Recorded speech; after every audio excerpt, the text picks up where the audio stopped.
What up, y'all? You're listening to Sports Talk with Tropp, and I'm your host, Katie Tropp. Well, before we get into things, I did want to remind everybody that if you are into sports gambling at all, you could just go to my website, katietropp.net, click on the Sports Talk with Tropp tab, and click on the banner at the top of the page that says Sports Talk with Tropp's preferred sports books. Just click on that, and you can find a bunch of sports books I am affiliated with, and you can gamble your life away. So, speaking of sports and gambling, we do have the NBA in full force. The second half of the season is completely underway now. So let's get right into the top 10 NBA power rankings, beginning with the number one team that has remained number one for quite some time now. That is the Oklahoma City Thunder. Their overall record right now is 46-10. They're 9-1 in their last 10 games. This past week, they beat the Utah Jazz and the Minnesota Timberwolves. And, man, SGA just keeps getting better and better every week, and that just says a lot because the dude has been on fire since game one, basically. Right now, he's averaging 32.3 points per game, and that leads the league. And he's pretty much led the league in scoring for a good portion of the season, we'll say. So he just is looking great. Chet Holmgren's fitting right in even more as well, and this is just looking like a really, really solid Oklahoma City Thunder squad. Then at number 2 on my top 10 NBA power rankings of the Cleveland Cavaliers. Overall record of 47-10. They're 9-1 in their last 10 games, and they are currently on a 7-game winning streak. This past week, they beat the Brooklyn Nets, demolished the New York Knicks, and beat the Memphis Grizzlies as well. Donovan Mitchell just is having a fantastic year. Garland, he missed a last game, but he's been having a great year as well. And then Jared Allen also. Those three guys have just been carrying the squad. I've mentioned I don't know if they're 100% going to be a championship contender, but they're definitely one of the top teams in the league. And I mean, they are well ahead of the Boston Celtics right now, at least in record-wise. So, Boston could easily catch up, in my opinion. There's plenty of time to go. But if Cleveland keeps playing the way Cleveland's been playing all season long, they are easily going to be the number one overall seed in the Eastern Conference.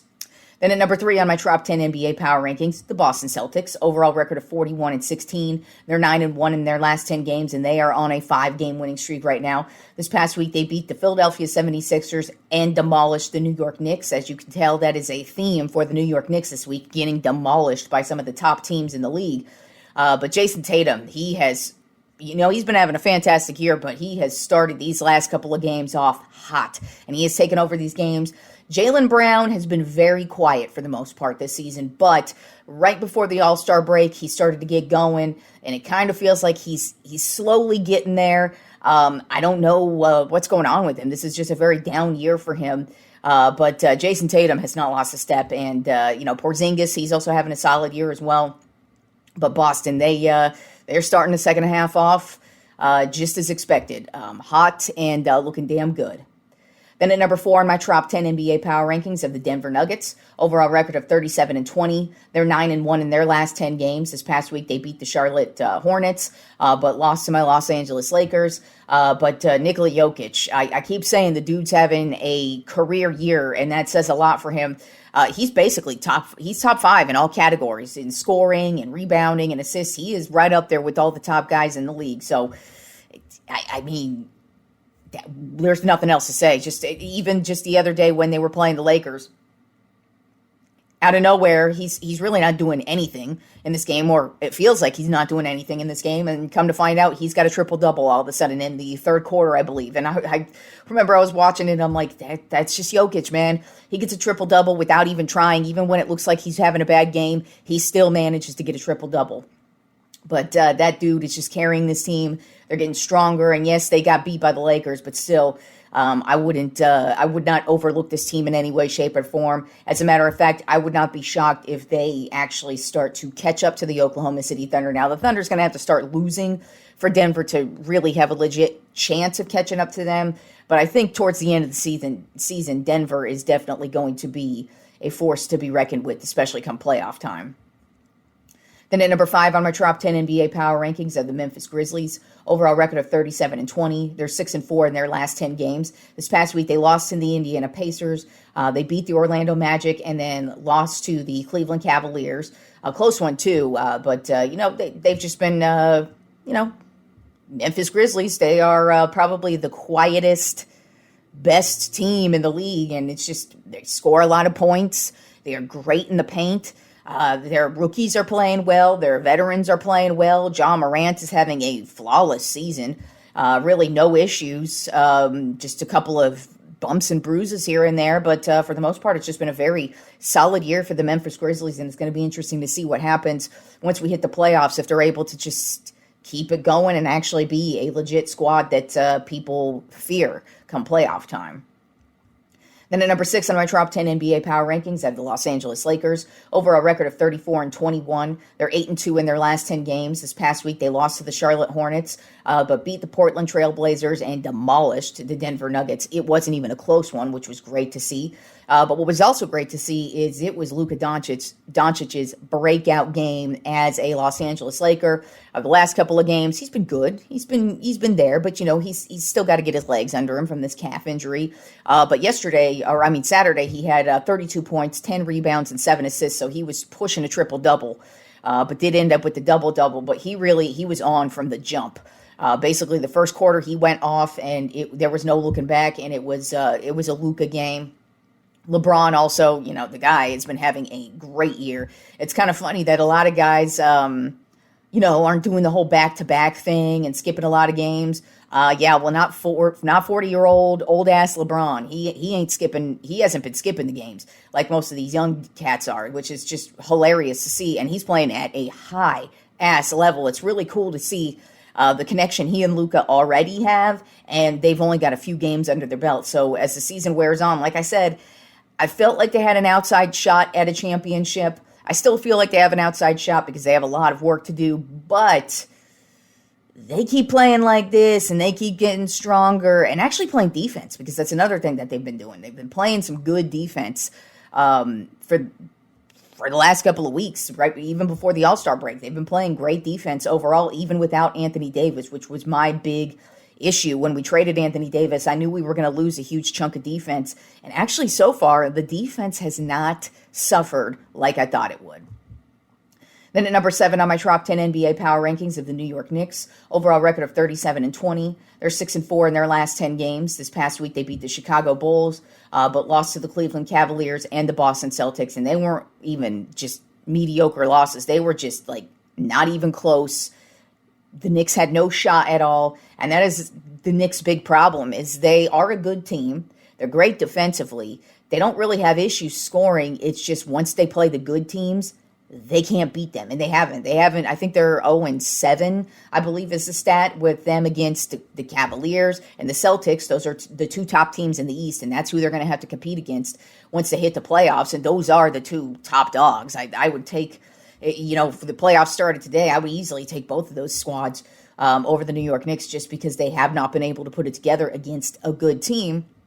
Now, they do still have a whole second half to go to get things put together, but, that's just been their Achilles heel so far, is not being able to stack up against the best teams, especially in their own conference. Then at number 8 on my top 10 NBA power rankings, a team that has just fallen, and that is the Houston Rockets. Overall record of 35-22, 3-7 in their last 10 games. This past week, they beat the Minnesota Timberwolves, but lost to the Utah Jazz. They just have not been able to play any cohesive basketball since right before the All-Star break. I believe it was the week before the All-Star break. They really started to fall apart, and they just have not been able to put it together the second half yet, and now they've even lost their grip on their division lead. And, the Grizzlies, they are not a chump squad. The Dallas Mavericks are actually starting to peak as well. They're starting to get going. So Houston is now falling apart, and they may actually start to tumble and may even be questionable to make the playoffs when it's all said and done. Then at number 9 on my top 10 NBA power rankings are the Los Angeles Clippers. Overall record of 31-25. They're 5-5 in their last 10 games. This past week, they lost to the Milwaukee Bucks and the Indiana Pacers, and they just have not started out the second half right. It looks like Kawhi is going to miss the next game. We don't know what that means. It could just be, rest, or is he injured again? And it's just not been a good start to the second half. But then again, there's still a lot of basketball to go. But the Clippers just not looking good right now to start the second half. And then rounding out the top 10 NBA power rankings this week, I have the Minnesota Timberwolves. Overall record of 31-27. They're 4-6 in their last 10 games. This past week, they lost to the Houston Rockets and lost to the Oklahoma City Thunder. And they are also starting off the second half of the season not looking good. Heading into the All-Star break, they actually looked like they might be a team that could get going. But now they've kind of sputtered out yet again. And it kind of feels like that's going to be the theme for the Timberwolves. That's going to be they get going and then they sputter out. They get going and then they sputter out. And they're not in the division to do that in. I mean, you've got Oklahoma City at the top, and then right behind them is the Denver Nuggets. And those are the two best teams in the Western Conference, at least in my opinion right now. And they are in your division. So Minnesota's really got to get it going. And right now, they're pretty much doing what they've done all season, where it looks like they're going to get it going, and boom, they just crash and burn and just keep falling back. Since it's not a lot, I keep calling it sports fan purgatory, so not a lot going on right now. So I am going to start to recap, or at least talk about the college basketball rankings each week as well, because we actually only have a couple more weeks left of the regular season with college basketball, and then we're going to start getting into the conference tournaments here, I believe, in about 2 weeks.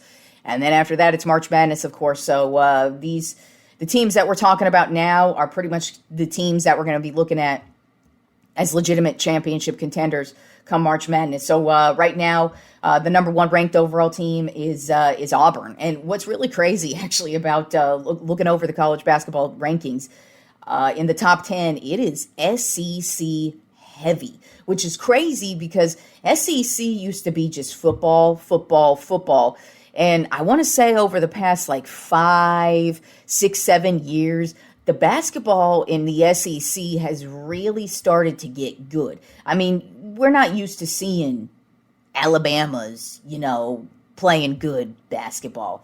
We're not used to seeing, Tennessee, we do see them here and there, but it's usually Tennessee and maybe a Florida here and there, but man. The top 10 rankings in college basketball right now are very SEC heavy, and it looks like that's what's going to happen come March Madness. It's going to be SEC heavy basketball teams if they keep it up. So number one, like I said, right now is Auburn. They're 25-2 on the season. Number two is Duke. They're 24-3 on the season. Number three, another SEC team, Florida, 24-3 on the season. Number four, Houston, 23-4 on the season. And Houston, they've been such a good-ass team for years. It's going to be interesting to see if this team is able to get over the hump and get that championship, because they are just a stacked powerhouse team, especially during the regular season. Then at number 5, we have another SEC team, Tennessee. They are 22-5 on the season. Number 6, another SEC team, Alabama. Like I said, not really used to seeing Alabama be that great at basketball. Although I will say over the last couple of years, Alabama has been pretty damn good at basketball. And here they are. Number 6, they are 22-5 on the season. Then at number 7, we have St. John's. They're 24-4 on the season. Number 8, moving up 6 spots this week, biggest gainer, Michigan State at 22-5 on the season. Number 9, Iowa State at 21-6 on the season. And rounding out the top 10 rankings in college basketball, Texas Tech at 21-6 on the season. So like I said, we've got a couple weeks left of the regular season for college basketball, and then they get going with all their conference championships, and then we get going to the one of the best times of year, and then we get going to some more sports, like I said, because it's sports fan purgatory right now, but once March Madness gets going, then it is nothing but wall-to-wall basketball for a good 3 weeks there, so looking forward to it.